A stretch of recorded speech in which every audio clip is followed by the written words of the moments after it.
on. Your favorite 10 minutes of the week has arrived. Justin, Jeff, the Frustrated Rockstar. Live on and before from the Atlanta Brewing Company in Atlanta, Georgia. I'll have a sip before and after. And, of course, we thank them for having us here and letting us have a good time. Hello, how are you? There's some ladies over there. Ladies are walking around. They're frolicking. I would say they're frolicking. They're moving to and fro. Yeah. We got some. Yeah, we got groupies. They're having fun, too. Tonight, our headliner is going to be when the main talent of a band gets the least recognition. I like this topic. Yeah, some of the ones you don't know in the band actually do all the heavy lifting. Just who are the people in your neighborhood? Yeah. So we're going to discuss that in tonight's headliner. But first, as always, we got to check out the opening act. Are you ready? Michael Jackson's playing, or about to play. Michael Jackson, you say? Who's that? Yeah. Yeah. Well, he's somebody who can play 50 nights in London. And he's looking to get $50 million. $1 million a night. For 50 nights. Sign it or drop it. Totally worth it. Totally. Absolutely. Sign it. Sign it up. Sign it in a black ink pen. If you can sell 50 nights out, then why not? And I would pay it. I would go see Michael Jackson. I wouldn't pay it. But come on. This nose says all. I mean, yeah, if he could do it, great. But can he really sell out 50? I think That's almost 2 months straight. How do you do that? Because it's Michael Jackson. He's an oddity. People want to see him. And I also heard, I've actually been reading a lot about this because I'm interested. It's supposed to be the greatest live show ever in terms of the money spent, the special effects, the pyrotechnics, the laser. It's going to be incredible. Like, no holes barred, pull out the latest technology. And they also said that they wanted it to be 90 minutes.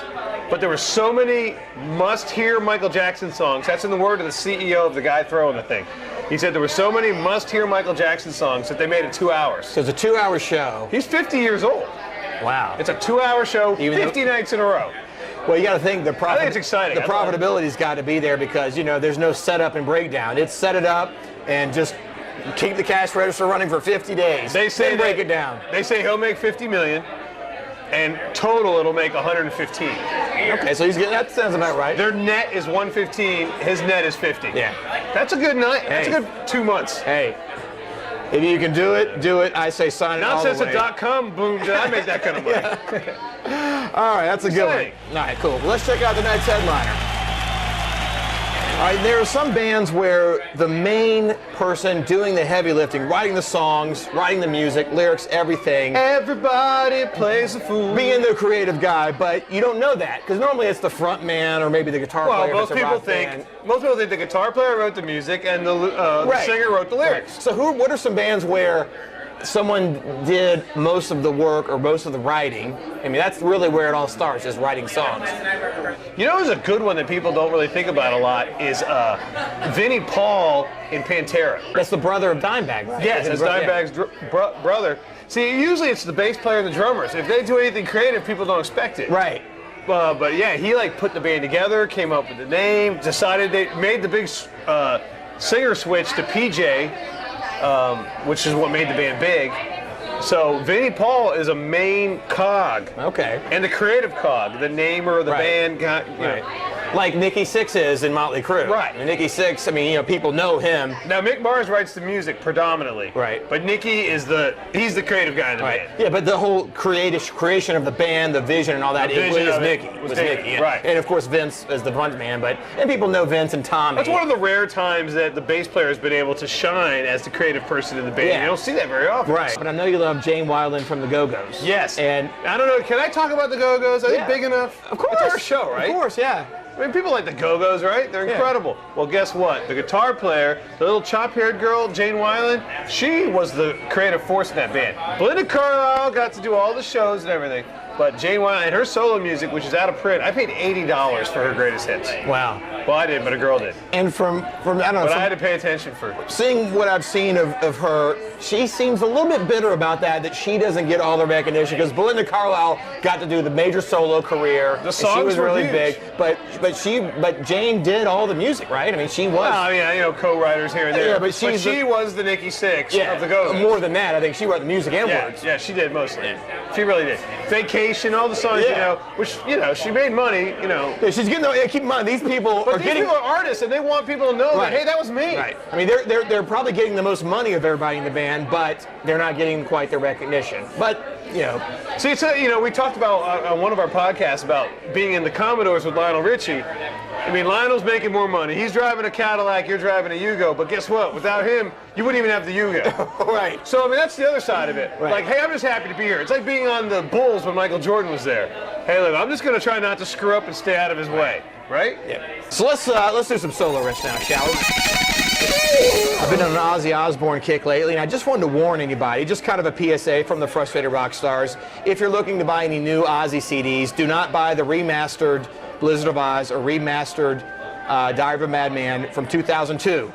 Because of a lawsuit from Lee Kerslake and Bob Daisley, the rhythm section, they actually re-recorded the parts in 2002. You can't mix 1980 recordings with 2002 recordings. Don't buy those. Find the ones that were remastered in 1995.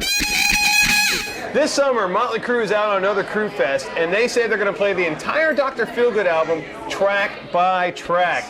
I think it's pretty cool to hear songs that you know they only learned once, rehearsed twice, put on record, and never played again. But I'd rather not waste 4 minutes hearing She Goes Down when I could hear Red Hot. And speaking of Red Hot, you got to check out our Red Hot Encore. All right, we got a comment here on YouTube from Cliff Walkin' Fool. What Cliff a great Walkin' name. Fool. Discussing. Is that a Chris Christopherson song? It could be. It sounds like it. Chris Walkin' Fool. He's commenting on the show we did a while back. CDs, the new vinyl. Talking about, Oh my God, that was a while back. That's how it's all changing. Everything's iPods now. CDs are they crazy kids with their iPods. But you can tell by the name, Cliff Walkin' Fool. He's an old school guy. Sure. He says there's something sexy about dropping a record onto the spindle, and it goes right into the song. Right. He said by the time he was 15, he could put the record right on. It gets right in the hole. Drop the needle, boom, the song starts in a few seconds. Then he goes on to say, with cassettes, I could toss together a C90. I love the way he says C90. It's like a BASF. For someone, and somehow the music ended within 10 seconds of the tape. Because you would record songs and you don't know how to time the songs. Somehow it always worked out for him. I remember when I first learned to turn, remember you put your finger in there when you started tapes? So like it would start as soon as you saw brown. Right. You know what I mean? Because you already had that like 30 seconds of, oh, you kids don't even know how much fun it was. I would sit there with my finger to make it. Was fun. I mean, it would take an afternoon to make a tape for someone. Yeah. I would pull out my music collection. I would sit Indian style in front of the radio, and you had to like 1, 2, push record, play. Making tapes, spinning records, that's what it was all about back then. It really was fun. I think we're missing something there, but great comment, Cliff Walkin' Fool. Yeah. Thank you so much for commenting. By the way, the encore was brought to you by Teaseria.com. You can order some great T-shirts, custom made, just like a pizza. Wow, that looks cool. It's cool. It looks real cool.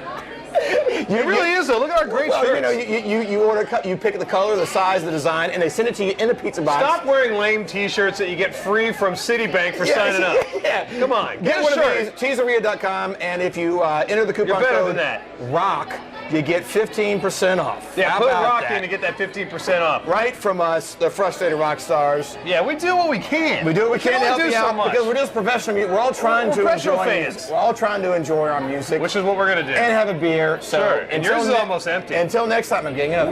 Until next time, from the Atlanta Brewing Company. Thanks, guys. Enjoy your music.